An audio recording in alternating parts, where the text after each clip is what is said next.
चलिए बेटा देखिए, आज हम बात करते हैं इकाई नंबर 4 विद्युत धारा यानी इलेक्ट्रिक करंट। ठीक है, ये क्लास 10th का बहुत ही इंपॉर्टेंट चैप्टर है, इसे आप लोग बहुत ध्यान से पढ़िएगा। देखो बेटा यहाँ पर है विद्युत धारा, पाठ का नाम है विद्युत धारा यानी इलेक्ट्रिक करंट। देखो बेटा, विद्युत धारा जानने से पहले हम जानते हैं कि आवेश के बारे में, क्योंकि जब विद्युत धारा उत्पन्न होती है वो आवेश से ही उत्पन्न होती है। ठीक है, इससे पहले हम जानेंगे कि आवेश क्या होते हैं। तो यहाँ पर लिखा है आवेश यानी चार्ज। बेटा आवेश होता क्या है, देखो पहले बेटा आवेश क्या होता है। देखो बेटा आवेश वो होता है जिसके कारण उसमें विद्युत धारा बहती है। किसमें? किसी पदार्थ में जिसके कारण विद्युत धारा बहती है वही उसका आवेश कहते हैं, उसी को आवेश कहते हैं। ठीक है, यहाँ तो हमने लिख दिया है परिभाषा कि किसी पदार्थ का वह गुण जिसके कारण उसमें विद्युत धारा तथा चुंबकीय प्रभाव उत्पन्न होता है उसे आवेश कहते हैं। क्या बेटा? विद्युत धारा एवं चुंबकीय प्रभाव। ये कहाँ से आया?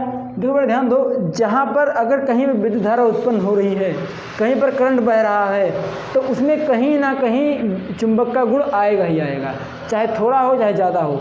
यानी तो ऐसा क्यों होता है, पहले ध्यान लें थोड़ा सा।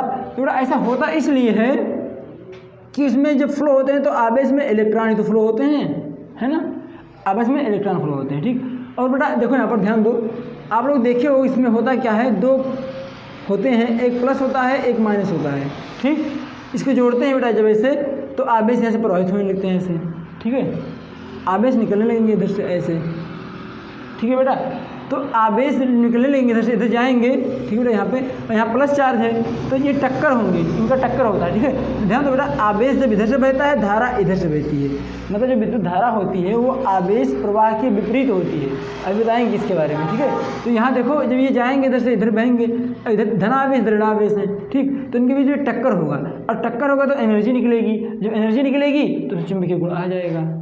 समझ में आया ना? जैसे तो क्या होता है घर्षण, जैसे हमने क्या बाल में ऐसे रगड़ा ऐसे करके, तो इसमें क्या होता है आवेश आ जाता है ना, और आवेश आएगा तो पेन का कगजा उठ जाता है ना, आप लोग जानते हुए ये पेन रगड़ो ऐसे बाल में, उसके बाद कागज टुकड़ा उठ जाता है, मतलब क्या हुआ इसमें आवेश आ गया, और जैसे आवेशित हुआ चुंबकीय गुण आ गया, और चुंबकीय गुण तभी उठ गया। समझ में आया ना?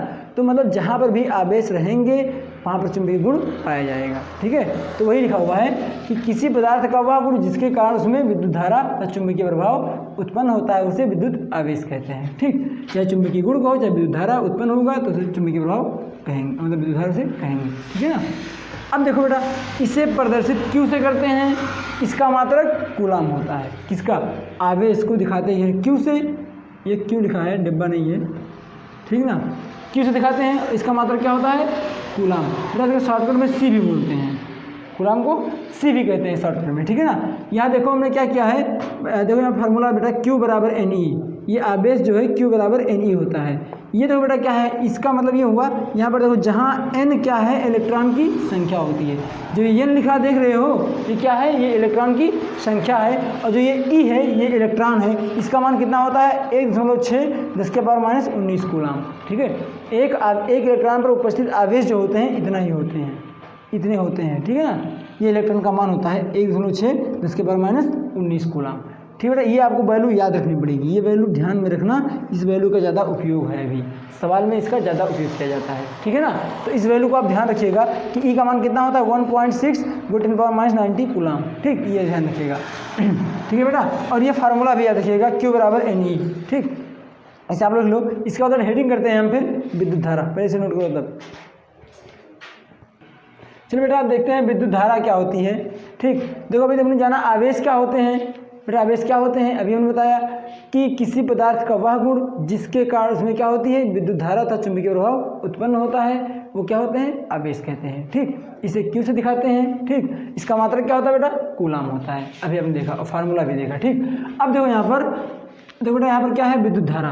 ठीक, तो बेटा विद्युत धारा रिलेटेड कहीं ना कहीं आवेश से ही है, इसीलिए हमने पहले आपको आवेश बताया है, कहीं ना कहीं रिलेटेड आवेश ही होता है, सेम आवेश ही है, इसीलिए हमने पहले आवेश बताया है कि आवेश क्या होते हैं। अब देखो विद्युत धारा क्या होता है, यानी आवेश की प्रवाह के दर को, या सही लिखा है, आवेश की प्रवाह के दर को विद्युत धारा कहते हैं। ठीक बेटा, क्या हुआ, यानी आवेश की प्रवाह के दर को विद्युत धारा कहते हैं। मतलब देखो बेटा यहाँ मान लीजिए कोई तार है, समझो इसको, इतना मोटा नहीं होता पर हमने बना दिया आपके लिए समझने के लिए। और मान लीजिए यहाँ पर आवेश प्रवाहित हो रहे हैं। ठीक बेटा, ये कोई तार है, इसमें आवेश प्रवाहित हो रहे हैं। ठीक, देखो बेटा ये मान लीजिए कोई धन सिरा है और ये कोई ऋण सिरा है, ठीक। तो जब इसमें आवेश प्रवाहित होंगे, ठीक बेटा, तो इधर से इधर जाएंगे ऐसे इलेक्ट्रॉन, ऐसे आवेश जाएंगे ना ऐसे इधर से, ठीक है। तो बेटा अगर आवेश जा रहा है इधर से यानी माइनस से प्लस की तरफ, तो धारा चलेगी उसके उल्टा, प्लस से माइनस की तरफ, ठीक है। मतलब ये हुआ कि जो विद्युत धारा होती है वो आवेश के विपरीत प्रवाहित होती है। समझ में आएगा, ठीक। अगर बेटा देखो आवेश जा रहे हैं इस तरह से, इधर जा रहे हैं, आवेश सब इधर जा रहे हैं, ठीक। तो धारा उसके विपरीत आएगी इधर से। समझ में आया ना, ठीक है। यानी होता क्या है, कह सकते हैं कि आवेश के प्रवाह जो होता है, ये जो धारा होती है वो आवेश के विपरीत प्रवाहित होती है, ठीक। परिभाषा से क्या होगा, देखो यहाँ पर विद्युत धारा क्या होती है, आवेश प्रवाह की दर को विद्युत धारा कहते हैं। इसे I से प्रदर्शित करते हैं तथा इसका मात्रक एम्पियर होता है। देखो बेटा इसे एम्पियर हिंदी में लिख सकते हो, चाहे यहाँ पर कैपिटल A भी कह सकते हो, एक ही बात है। समझ में आया ना, F और एम्पियर ही होता है। यहाँ तक हमने एक थोड़ा मान लिया है कि माना किसी चालक तार में t समय में आवेश क्यों प्रवाहित हो रहे हैं। हमने माना है कि मान लो कोई 30 सेकंड में या t समय में आवेश क्यों जो है प्रवाहित हो रहे हैं, तो इसमें धारा कितनी होगी।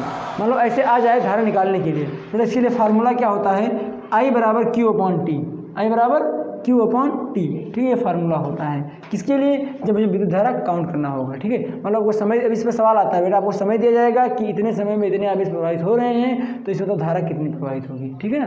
तो आपको इसमें निकालने के सवाल भी आते हैं, और ये 1 नंबर में सवाल पूछे भी जाते हैं, ठीक है। इसीलिए फार्मूला लिखना जरूरी था। तो बेटा ये समझ में आ गया ना। इसके नीचे थोड़ा सा आप लिख लो ऐसे नीचे कि जो धारा होती है वो आवेश के विपरीत प्रवाहित होती है। यानी लिख सकते हैं कि विद्युत धारा सदैव आवेश प्रवाह के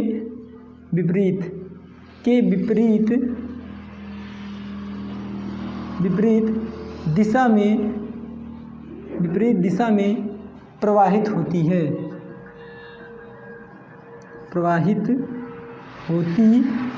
है, ये लिख लो, ठीक है।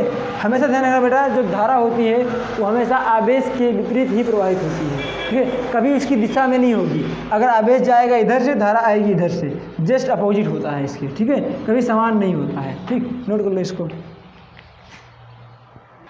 चलिए देखिए बेटा, पहला क्वेश्चन है, जो इस तरह क्वेश्चन आते हैं एग्जाम में, ठीक है। ये खासकर इंटर में भी आप लोग पढ़ोगे, जा करके जाओगे जब इंटर में, तो ये पढ़ाया जाएगा। एक पूरा चैप्टर विद्युत धारा है इसमें, ठीक है ना। यहाँ देखो लिखा क्या है, 5 इलेक्ट्रॉन में उपस्थित आवेश की मात्रा क्या होगी। तो बेटा यहाँ पर समझो सवाल को, तो क्या दिया है, 5 इलेक्ट्रॉन, यानी इलेक्ट्रॉन की संख्या दे दी ना, कितने इलेक्ट्रॉन है, 5, यानी n का मान कितना दे दिया इन्होंने, 5 है ना, 5 इलेक्ट्रॉन है ना, n का मान हो गया 5। बेटा E बराबर कितना होता है बताओ, वो 1.6 10 के पावर माइनस 19 कूलाम। अभी हमने लिखा है ना आपको कि E का मान इतना होता है, ठीक। अब बताओ बेटा मुझे निकालना क्या है, आवेश निकालना है, यानी Q का मान ज्ञात करना है ना। तो फार्मूला अभी पढ़े हो ना कि Q बराबर NE। बताओ बेटा पढ़े हो नहीं पढ़े हो अभी, है ना। Q बराबर NE से चलो लगाते हैं। बताओ N का मान कितना है बेटा, 5, E का मान कितना है 1.6 10 के पावर माइनस 19, गुणा करो कितना आ जाएगा, 16 पंचे 80। देखो ना गुणा करो, 16 पंचे 80। बेटा एक के बाद जी पॉइंट लगाए ना, देखो एक के बाद पॉइंट है, एक बाद पॉइंट रख देंगे, और गुणा 10 के पावर माइनस 19 वैसे रह जाएगा कूलाम, ये आ जाएगा, ठीक। ये होगा आपका आंसर। समझ गए ना, तो बहुत ही आसान है, कोई बहुत कठिन नहीं है, बस ऐसे लगाना रहता है। क्वेश्चन नोट करो। देखिए बेटा ये क्वेश्चन जो है ये भी हाईलाइट क्वेश्चन है, मतलब पूछा जाता है, लोग इसे पूछते हैं 1 नंबर में कि 1 इलेक्ट्रॉन में उपस्थित आवेश की मात्रा क्या होगी। देखो बेटा यहाँ पर बहुत आसान है, n का मान इन्होंने कितना दे दिया है 1, E का मान आपको पता होना चाहिए 1.6 10 के पावर माइनस 19 कूलाम, ये होता ही है, ठीक।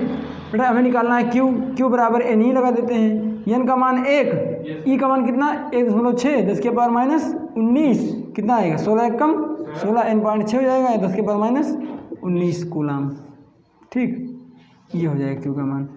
मतलब बेटा जो ये मान आप लोग देख रहे हो, ये वाला जो मान दिया है ये 1 इलेक्ट्रॉन में उपस्थित आवेश का मान ही है है ना, जो ये मान दिया हुआ है ई का, वो एक इलेक्ट्रॉन में उपस्थित आवेश का मान ही दिया हुआ है। ठीक है, इसमें निकालने की कोई ज़रूरत नहीं है। लोग पूछते हैं बताओ एक इलेक्ट्रॉन में उपस्थित आवेश का मान कितना होता है, तो जो ई का मान होता है वही होता है। ठीक है, ये वही है ही रियल में, यानी 1.6 इसके बाद 19 कूलाम, ये क्या है, एक इलेक्ट्रॉन में उपस्थित आवेश का मान है। ठीक, तो इस तरह क्वेश्चन आते रहते हैं। चलो ठीक है, अब देखते हैं अगले टाइप का क्वेश्चन, इससे पहले नोट करो उत्तर।